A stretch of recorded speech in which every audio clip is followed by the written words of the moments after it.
Roberts Černovs, viņam arī turpat blakām.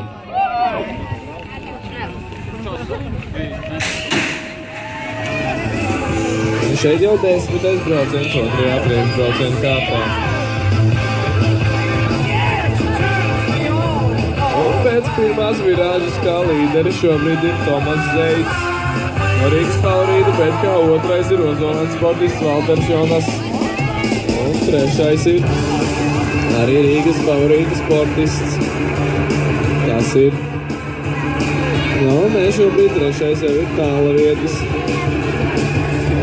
Un kā trešais braucinieks Kalvāns no Tālavas.